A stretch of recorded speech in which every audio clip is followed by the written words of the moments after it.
Salam jumpa pemirsa, kami kembali hadir dengan rangkaian informasi yang dihimpun dari berbagai penjuru dunia. Bersama saya, Sally Sregar, inilah Simpo Dunia selengkapnya.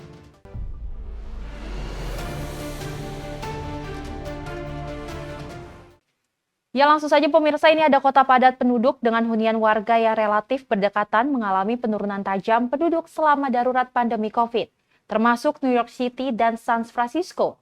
Tetapi eksodus warga ini belakangan melambat, dan di San Francisco bahkan ada indikasi tren sebaliknya tengah terjadi.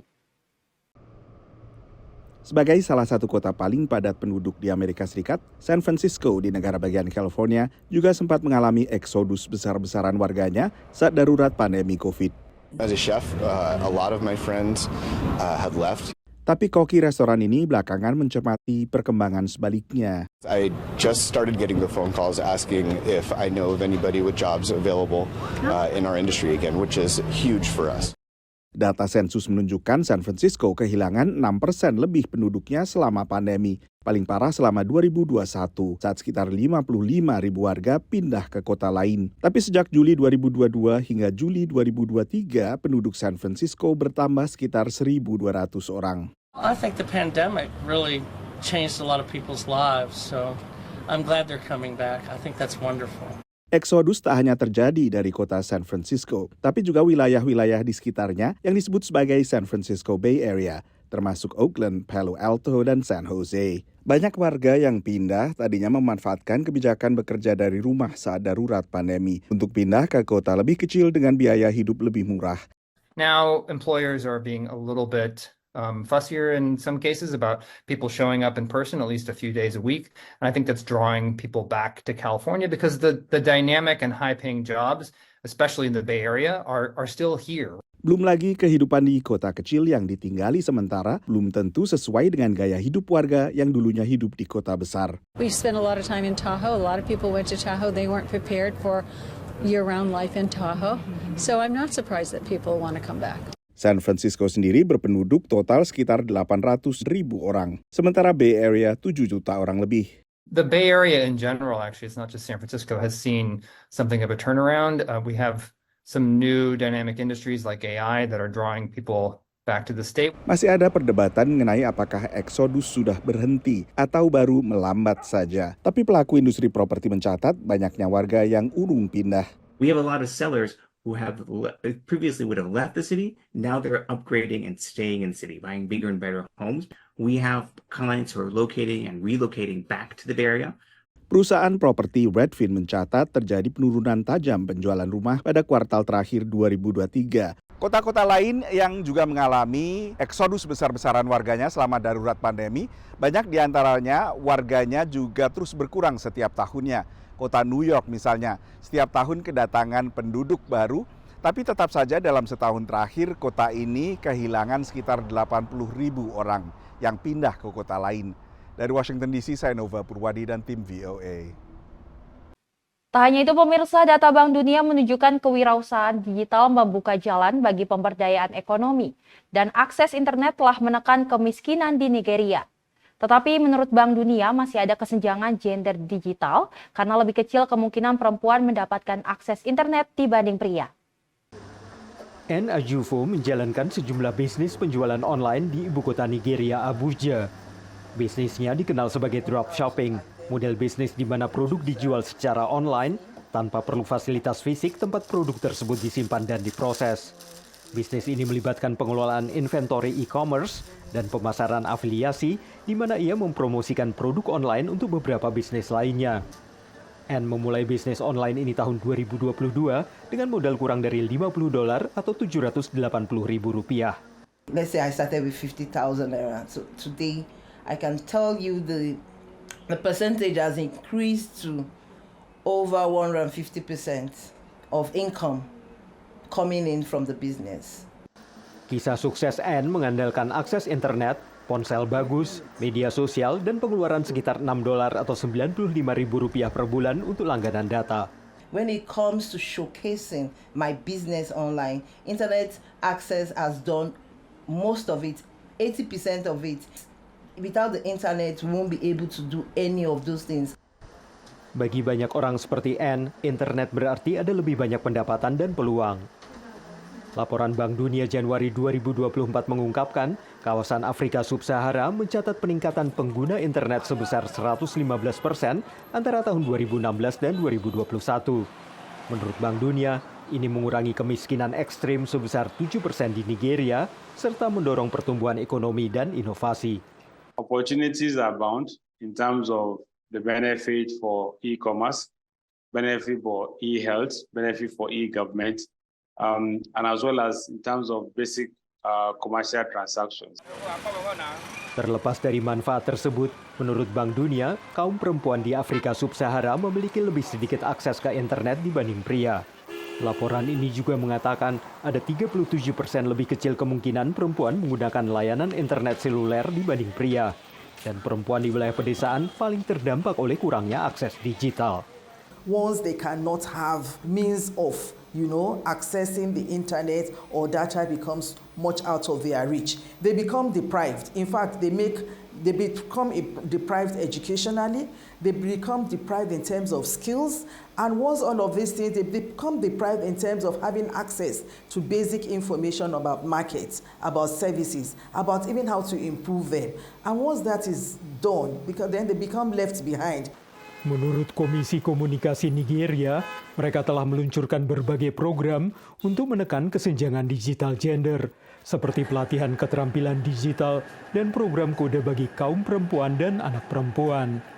Sementara itu, para ahli menyarankan pemerintah Nigeria meningkatkan akses bagi kalangan akar rumput untuk mendapatkan internet dengan harga terjangkau, sehingga lebih banyak perempuan bisa ikut berperan dalam perekonomian digital.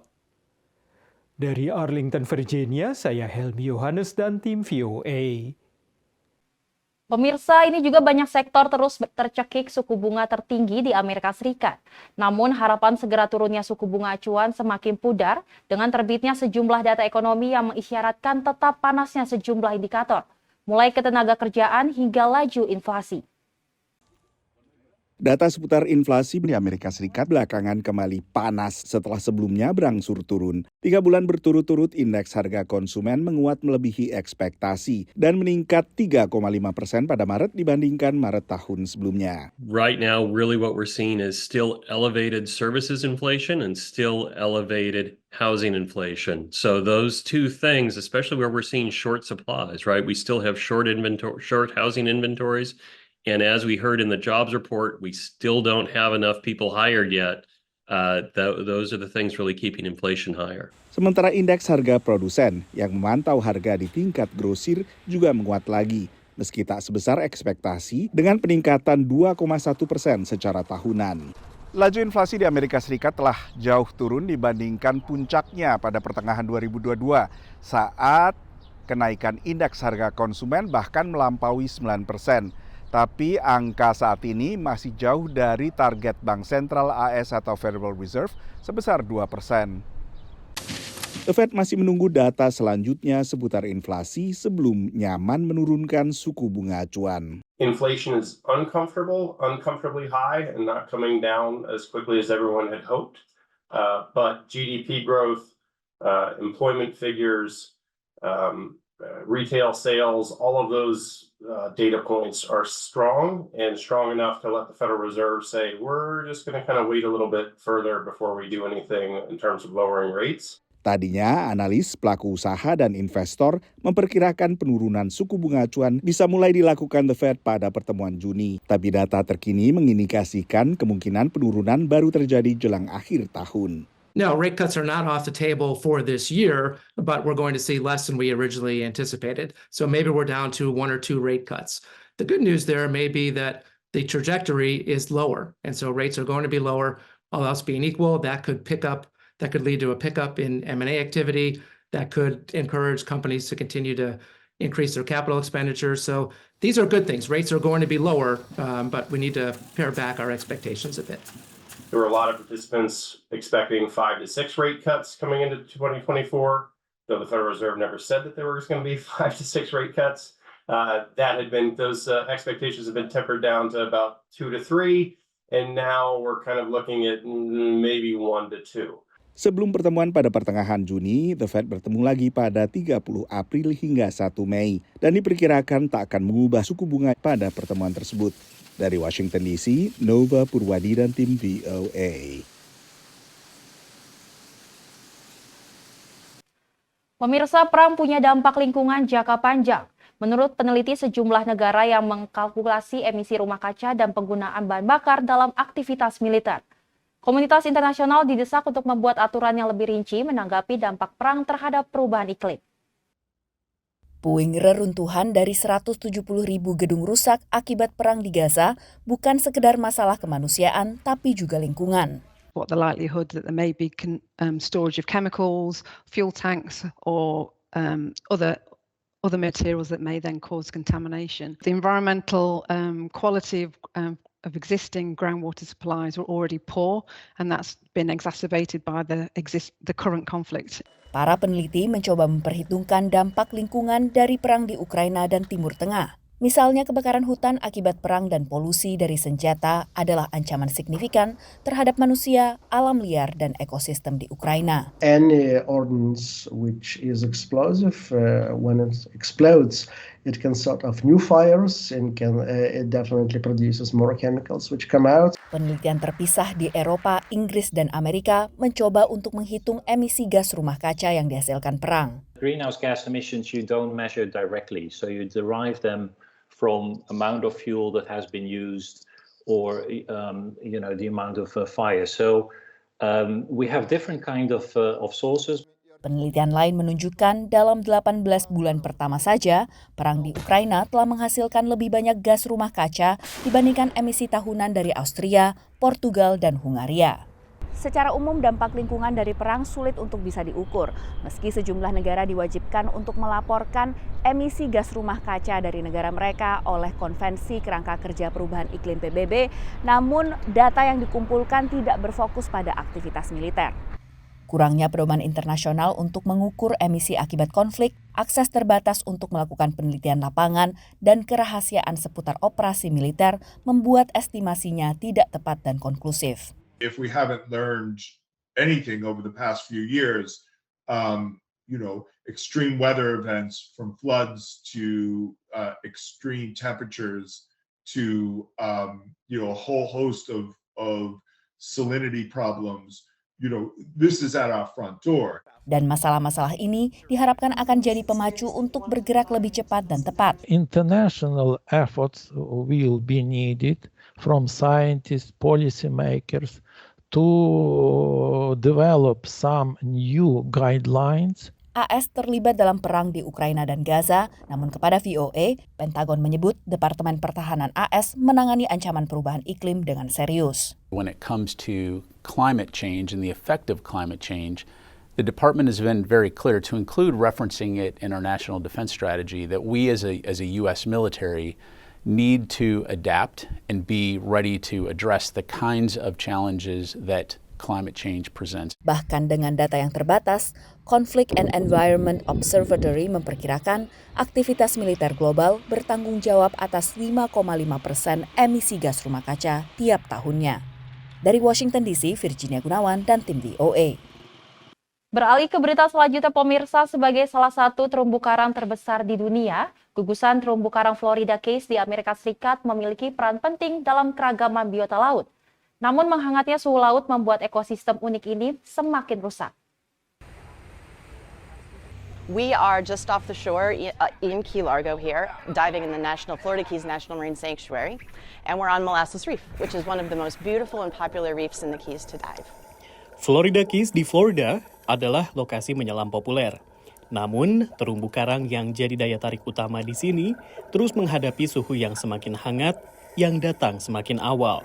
When temperatures get too high, they expel the algae that lives in their cell wall, and that's what gives them about 90% of their food intake. The algae photosynthesize, and then the coral uses that for food. Terumbu karang yang memutih menandai karang yang kehilangan sumber makanan sebelum akhirnya mati. And unfortunately, with the rate at which we saw the bleaching come on, we're looking at a lot of mortality. Terumbu karang adalah organisme purba yang lebih tua dari dinosaurus. Dalam 500 juta tahun, Karang selamat dari beberapa siklus pemanasan dan pendinginan alami di bumi dengan beradaptasi terhadap lingkungan sekitar. Namun kali ini, karang menghadapi perubahan suhu yang terlalu cepat akibat perubahan iklim. Coral bleaching is actually a natural response to from the coral to a warming or a sudden change in its environment. The problem is when that change is too extreme or it happens for too long. And so in this particular case, in 2023, we saw warming starting to happen a full month before the average summer temperatures peaked. Suhu ekstrim yang lebih tinggi dan lebih lama terus menekan kehidupan terumbu karang. Climate changes. It's time and time again throughout history we've had natural climate swings, but the fact of the matter is that the anthropogenic factors of climate change that are happening right now are causing the climate to change so rapidly and our waters to warm so quickly that it's too fast for corals and many of the mammals and animals that rely on coral reefs to be able to adapt to that and deal with it. Kawasan Florida Keys memiliki salah satu gugusan terumbu karang terbesar di dunia, membentang sekitar 200 km dari Amerika Serikat sampai Teluk Meksiko. Florida Keys jadi habitat bagi 80 spesies karang, 7 diantaranya masuk kategori terancam dan hampir punah. Badan Kelautan dan Atmosfer Amerika Serikat mencatat kawasan Florida Keys menciptakan lapangan pekerjaan bagi 33.000 warga, terutama dari industri pariwisata dan rekreasi. Industri pariwisata memang mencakup 58% dari ekonomi setempat dan berkontribusi terhadap ekonomi senilai 37 triliun rupiah per tahunnya. Dari Washington DC, saya Rio Tuasikal dan tim VOA. Ya pemirsa, Turki saat ini mencapai persetujuan ekspor gas yang menurut analisis bisa membuat Turki mencapai tujuan sebagai pusat energi utama di kawasan dan mengurangi defisit energi Eropa. Tetapi analisis juga memperingatkan Rusia masih bisa menggagalkan aspirasi Turki tersebut. Presiden Turki Recep Tayyip Erdogan dan Ketua Dewan Rakyat Turkmenistan Gurbanguly Berdimuhamedow belum lama ini bertemu di kota peristirahatan Turki Antalya, tempat berlangsungnya penandatanganan sebuah kesepakatan untuk memulai ekspor gas Turkmenistan ke Turki. Turkmenistan memiliki salah satu cadangan gas alam terbesar di dunia, dan menurut para analis, pemanfaatan gas ini bisa menjadi kunci untuk membantu Turki mencapai tujuan sebagai pusat energi utama di kawasan ini. Turkey's location, geography, between energy producing countries, energy rich countries, and a huge 500 million market, which is Europe. It is the objective to become a natural gas trading center. In order to do so, of course, we need to import more gas than we can consume. So we should have extra natural gas to be able to market, to export. Turkmenistan ingin melakukan diversifikasi dari pasar utamanya saat ini, yakni Tiongkok. Pada saat yang sama, invasi berskala penuh Rusia ke Ukraina membuat Eropa mencari alternatif lain dari gas Rusia. Tapi para analis memperingatkan, untuk menyalurkan gas Turkmenistan ke Turki memerlukan kerjasama Rusia untuk membangun jaringan pipa di bawah Laut Kaspia. You can sign any agreements you wish unless you have a clear understanding and endorsement from Moscow. It will not go anywhere because the route is either through under the Caspian to Azerbaijan, Georgia, Turkey, following the way the crude oil export route follows, or Azeri gas export route follows, or the other option is via Iran. Rusia telah menggagalkan aspirasi pusat energi Turki dengan berupaya memonopoli penjualan di Eropa. Namun akibat sanksi Barat yang menutup gas Rusia dari pasar Eropa, Rusia kini berupaya menjual gas ke Tiongkok. Menurut para analis, membaiknya hubungan antara Turki dan Amerika Serikat mungkin akan membuat Presiden Rusia Vladimir Putin bisa mentolerir atau bahkan mengakomodasi aspirasi Turki.